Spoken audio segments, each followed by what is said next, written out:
ভারতবর্ষের প্রকৃত ইতিহাসকে বিকৃত করার পেছনে বাম এবং কংগ্রেসের ভূমিকা বিরাটভাবে রয়েছে, সার্বিকভাবে বাম এবং কংগ্রেসের ভূমিকা রয়েছে।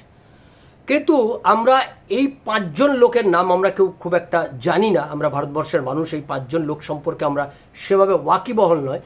যে পাঁচজন শিক্ষামন্ত্রী ভারতবর্ষের স্বাধীন ভারতের পরপর পাঁচটি শিক্ষামন্ত্রী যারা কখনো স্কুল কলেজে যায়নি, সেই পাঁচ শিক্ষামন্ত্রী 25 বছর ধরে ভারতবর্ষের শিক্ষা ব্যবস্থাকে তার জলাঞ্জলি দিয়েছে, তার অন্তর্জলি যাত্রা করে দিয়েছে এই পাঁচজন শিক্ষামন্ত্রী। প্রথমকে স্বাধীন ভারতের প্রথম শিক্ষামন্ত্রীর নাম কি?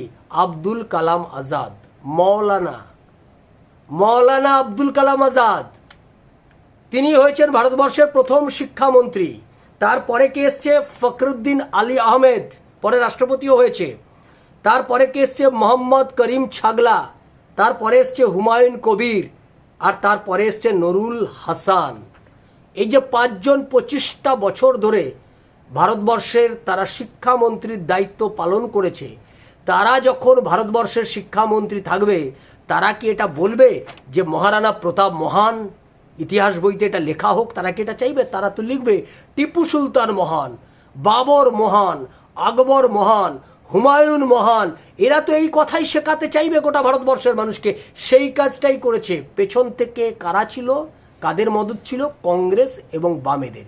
ভারতবর্ষের ইতিহাসকে বিকৃত করার পেছনে কংগ্রেস এবং বাম এই দুটো রাজনৈতিক দল যদি সার্বিকভাবে দায়ী থাকে, আর তার সঙ্গে যুক্ত হয়েছে এই পাঁচটি নাম, যে পাঁচজন শিক্ষামন্ত্রী ভারতবর্ষের স্বাধীন ভারতের, ভাবুন, স্বাধীন ভারতের পাঁচজন এমন শিক্ষামন্ত্রীকে আমরা পেয়েছি যারা সেভাবে স্কুল কলেজেই যায়নি।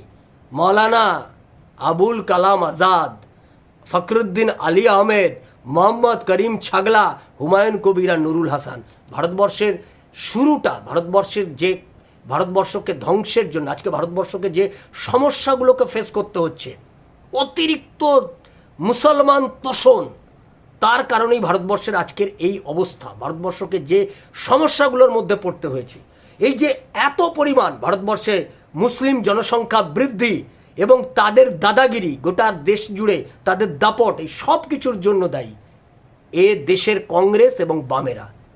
তাদের মদতেই এদের এতবার বৃদ্ধি। তাই গোটা ভারতবর্ষকে যদি আমরা রক্ষা করতে চাই, প্রকৃত অর্থে যদি ভারতবর্ষকে রক্ষা করতে হয়, তাহলে এই ক্ষেত্রে এই মুহূর্তে ভারতবর্ষের বহু সংস্কার প্রয়োজন। যে সংস্কারের কাজ ভারতবর্ষের প্রধানমন্ত্রী এক এক করে চলেছেন, আরও অনেক সংস্কার আমাদের আগামী দিনে করতে হবে।